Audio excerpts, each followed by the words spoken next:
Gujarat ફર્સ્ટના war રૂમનું buzzer વાગી ગયું છે અને મહત્વના સમાચાર ગુજરાતના રાજકારણને લઈને ચૂંટણીને લઈને મહત્વના સમાચાર આવી રહ્યા છે।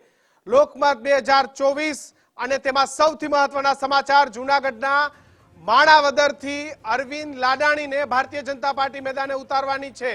ભાજપ સાથે જોડાયેલા અરવિંદ લાડાણી જ પેટા ચૂંટણી લડશે। કોંગ્રેસમાંથી રાજીનામું આપી ભાજપમાં જોડાયેલા અરવિંદ લાડાણી ચૂંટણી લડશે। અરવિંદ લાડાણીનું ટિકિટનું કન્ફર્મ કરતા પોરબંદરના વર્તમાન જે ઉમેદવાર છે મનસુખ માંડવિયા તેમને સંબોધનમાં કહ્યું છે કે અરવિંદ લાડાણી ચૂંટણી લડશે।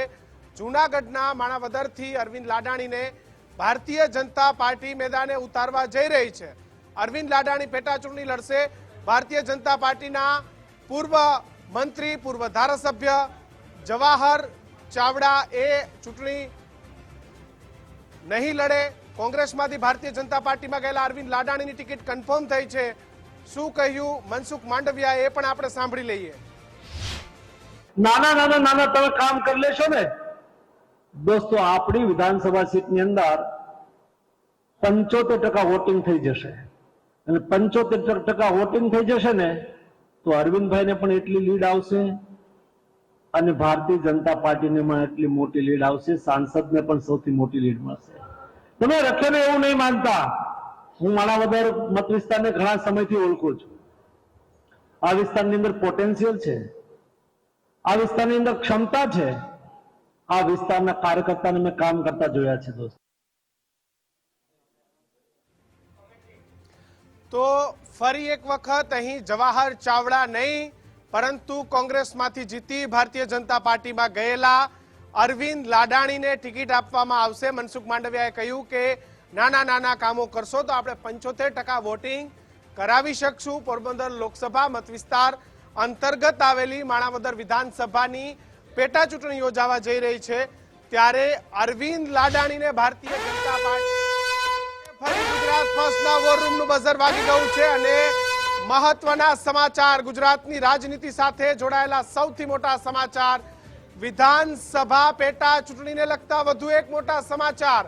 આ સમાચાર એ કોંગ્રેસ માટે અરવિંદ લાડાણી વર્સિસ કિસાન કોંગ્રેસના નેતા પાલ આંબલિયાને મેદાને ઉતારી શકે છે કોંગ્રેસ। પાલ આંબલિયા આહિર સમાજના આગેવાન, કોંગ્રેસનો ચહેરો। લાંબા સમયથી પાલ આંબલિયા સ્થાનિક ક્ષેત્રે પણ સક્રિય છે। ખેડૂતોના પ્રશ્ન હોય, પાક વીમાના પ્રશ્ન હોય, અગાઉ જામનગર લોકસભા લડવા પાલ આંબલિયાનું નામ ચર્ચામાં હતું। ભાજપના અરવિંદ લાડાણીને ટક્કર આપશે કિસાન કોંગ્રેસના નેતા પાલ આંબલિયાને મેદાને ઉતારે તો ટક્કર એ રસપ્રદ બને તેવી સંભાવના। સહયોગી અમારી સાથે મુફદ્દલ કપાસી જોડાયા છે। મુફદ્દલ, પાલ આંબલિયાને મેદાનમાં ઉતારવામાં આવે, પાલ આંબલિયા આહિર સમાજનો ચહેરો, ખેડૂત અને પાક વીમા માટે કામ કર્યું। જવાહર ચાવડા જે ત્યાંથી લડતા હતા એ આહિર સમાજમાંથી આવતા હતા કોંગ્રેસમાંથી। ઠીક છે કે બેઠક એ પટેલોની બેઠક છે પરંતુ પાલ આંબલિયાને ઉતારવામાં આવે તો આહિર વર્સિસ પટેલની લડાઈ। પૂર્વ ધારાસભ્ય જવાહર ચાવડા આહિર સમાજમાંથી આવતા હતા। પાલ આંબલિયાનું નામ અત્યારે ચર્ચામાં। પાલ આંબલિયા પણ ટિકિટ માંગી રહ્યા છે માણાવદર બેઠક પરથી। બિલકુલ, ગુજરાત ફર્સ્ટે પહેલા જ કહ્યું હતું કે આ જે માણાવદરની બેઠક છે જે ખાલી પડી છે ત્યાં પટેલ અથવા આહિર પર પસંદગીનો કળશ કોંગ્રેસ ઢોળી શકે છે। પાલ આંબલિયા ગઈ ચૂંટણીમાં પણ, વિધાનસભા ચૂંટણીમાં પણ કોંગ્રેસ પક્ષ પાસે ટિકિટ માગી ચૂક્યા હતા, એમને ટિકિટ મળી નહોતી એ વાત અલગ છે। હવે જ્યારે પેટા ચૂંટણી આવી છે ત્યારે પાલ આંબલિયા એકદમથી સક્રિય છે, ખેડૂતોના પ્રશ્નો ઉઠાવતા આવ્યા છે, ચાહે પાક વીમાની વાત હોય, ચાહે જે કમોસમી વરસાદ થાય એના પછી સર્વેની વાત હોય કે સિંચાઈના પ્રશ્નોની વાત હોય, સતત કેમ કે ખેડૂત પાંખના નેતા છે કોંગ્રેસની અને સ્થાનિક જે વિસ્તાર છે જ્યાં માણાવદર ત્યાં એમનો ઘણો ખાસો પ્રભાવ છે। અને એક મારે ટ્વીટ દેખાડવું છે જે એમણે એક સપ્તાહ પહેલા કર્યું હતું। એ ટ્વીટમાં પણ એમનો જે લડાયક મિજાજ છે અને લડવા માંગે છે ચૂંટણી એવું કંઈક એમણે કહ્યું હતું। એમણે લખ્યું હતું, સંઘર્ષના સમયમાં મેદાન છોડવું એ મને ન ગમે, કાર્યકરોએ મૂકેલો ભરોસો તોડવો મને ન ગમે। એમાં એમની જે પ્રતિકાત્મક તસવીર પણ સમજી શકાય છે, પ્રદેશ અધ્યક્ષ શક્તિસિંહ ગોહિલ સાથે એમણે તસવીર મૂકી છે પોતાની અને પછી લખ્યું છે, સામે હોય ભલે મહારથી, કોણ છે કેટલા પાણીમાં, મેદાનમાં ઉતર્યા વગર જ પારખા ન થાય। એટલે ચૂંટણી મેદાનમાં ઉતરવા માટે પાલ આંબલિયા ક્યારના સક્રિય છે, ક્યારના તત્પર છે. એમના આ એક સપ્તાહ પહેલાના ટ્વીટમાં પણ એ ચોક્કસથી ખબર પડે છે. હાર જીત તો રણભૂમિનું આભૂષણ છે. લડ્યા વગર જ શૃંગાર કેમ થાય, એટલે લડ્યા વગર જ ડાયરેક્ટ શૃંગાર કેવી રીતે થાય? સીધો સંકેત છે. પાલ આંબલિયા લડવા માંગે છે, પાલ આંબલિયા ટિકિટ માંગી રહ્યા છે. પાલ આંબલિયાને માણાવદરથી ઉતારાય તો અરવિંદ લાડાણી વર્સિસ પાલ આંબલિયા થઈ શકે છે. અને ચોક્કસથી જો એવું થાય કિશન, તો એક રસપ્રદ જંગ માણાવદર બેઠક પર થશે. બિલકુલ રસપ્રદ જંગ બની શકે છે, કારણ કે પાલ આંબલિયા ખેડૂતોના નેતા છે, પણ જે પ્રશ્ન આવીને ઉભો રહે છે, પ્રશ્ન સ્થાનિક ઉમેદવાર વાળો પ્રશ્ન કદાચ કોંગ્રેસ માટે આવીને ઉભો રહે છે કે પાલ આંબલિયા ત્યાંના સ્થાનિક નથી, પરંતુ પાલ આંબલિયા પણ આહિર સમાજમાંથી આવે છે અને જુનાગઢ બેઠક લોકસભાના ઉમેદવાર પણ જો આહિર હોય તો માણાવદર એ પાર્ટ ઓફ ધી જુનાગઢ જિલ્લો, ભલે ત્યાં લોકસભા મત વિસ્તાર પોરબંદર હોય, પરંતુ જો તમે જિલ્લાની દ્રષ્ટિએ જોવા જાવ તો એ જુનાગઢ જિલ્લો આવી જાય છે. એવામાં કદાચ કોંગ્રેસ એ નિર્ણય શું લે છે એ નથી ખબર, પરંતુ જ્યારે દિગ્ગજ નેતાઓ ચૂંટણી લડવા લાઇનમાં છે, એવામાં કિસાન કોંગ્રેસ સેલના પાલ આંબલિયાએ પણ માણાવદર બેઠક પરથી પોતાની ટિકિટ એ પાર્ટી સમક્ષ માંગી છે. પાલ આંબલિયા આપણી સાથે જોડાયા છે, કિસાન કોંગ્રેસના નેતા. પાલભાઈ, માણાવદરથી કેવી તૈયારી પાલ આંબલિયાની જો પાર્ટી પસંદગીનો કળશ ઢોરે તો? હું 24 કલાક 365 દિવસ ખેડૂતો માટે સતત લડતો માણસ છું. એ પછી માણાવદર હોય, જુનાગઢ હોય, અમરેલી હોય, કચ્છ હોય, બનાસકાંઠા હોય, અને જ્યાં જ્યાં ખેડૂતોના પ્રશ્નો આવ્યા ત્યાં હું પહોંચ્યો છું. જ્યાં શું કહેવાય 24 કલાકમાં પહોંચવાની જરૂર પડી ત્યાં હું 24 કલાકમાં પહોંચ્યો છું.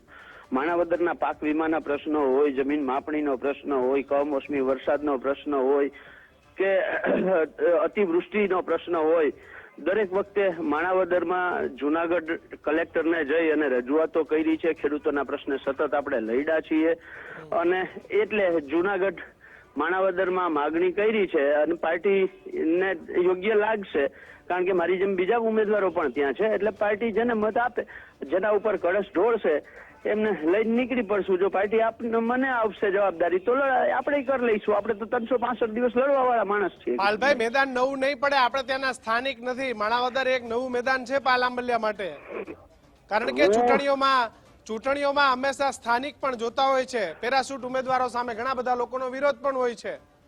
ગુજરાત ફર્સ્ટના માધ્યમથી હું એમ કે પૂછવા માંગુ છું કે જેટલી વખત હું માણાવદર ખેડૂતોના પ્રશ્ને લડાઈ કરવા ગયો છું, એટલી જ વાર પુરુષોત્તમભાઈ રૂપાલા રાજકોટમાં ખેડૂતોના પ્રશ્ને આવ્યા છે ખરા. એટલી જ વાર મનસુખભાઈ માંડવિયા ભાવનગરથી પોરબંદર આવ્યા છે, તો એક વખતે એને પોરબંદરના પ્રશ્નોની રજૂઆત કરી છે ખરા. પોરબંદર મનસુખભાઈ ભાવનગરથી આવીને માંગે તો બહારનો ઉમેદવાર નહીં. પુરુષોત્તમભાઈ રૂપાલા અમરેલીથી આવીને રાજકોટ માંગે આપે તો એ બહારનો ઉમેદવાર નહીં. તો પાલ આંબલિયા જાય તો બહારનો ઉમેદવાર કેવી રીતે? પાલ આંબલિયા તો ભારતીય જનતા પાર્ટી છે, એનું મેદાન છે, એનું સંગઠન છે, કાર્યકર્તાઓ છે. આપણે તો બધી એકડો ઘૂંટવાનો છે. પાલભાઈ, જે માણસ કિશનભાઈ કામ કરતો હોય ને, આપણે કામ કરીએ છીએ, આપણે કામ કર્યું છે, આપણે લડ્યા છીએ. દાખલા તરીકે ગઢ અને અમરગઢના પાક વીમાના પત્રકના હિસાબો સૌથી પહેલા બહાર લઈ આવ્યા અમે લઈ આવ્યા છીએ. પાક વીમાના કૌભાંડની શરૂઆત માણાવદરથી થઈ છે. એ દેવગઢ ને અમરગઢ ગામ જે છે એ માણાવદર વિસ્તારમાં આવે છે. માણાવદર તાલુકાના કપાસના પાક વીમાનો હિસાબ જે 76,000 રૂપિયા મળવા પાત્ર હતો, અહીંયા 12,000 આપીને 64,000 ખાઈ ગયા છે. એટલે પાલ આંબલિયાની જન્મભૂમિ ભલે દ્વારકા હોય, પણ કર્મભૂમિ આખું ગુજરાત છે, તમે એવું કહેવા માંગો છો? નહીં, મેં અહીંયા કામ કર્યું છે એમ કહેવા માંગુ છું. હું એમ નથી કેતો. હું એ જ કહું છું કે તમે તમામ જગ્યાએ કામ કર્યું છે એમ. હા, કામ કર્યું છે. જો કામ આપણે શું કે ગીતામાં પણ એક સંદેશો છે કે કામ કરતો જા, હાક મારતો જા, પરિણામની અપેક્ષા ના રાખ. આપણે કામ કરીએ છીએ, હાક મારીએ છીએ, હાક મારી છે, પાર્ટી ટિકિટ આપે, જો આપશે તો આપણે પરિણામની ચિંતા નથી. આપણે લડ્યું છે, વાવ્યું છે, અને એટલા માટે આપણે લડવાની વાત છે ભાઈ.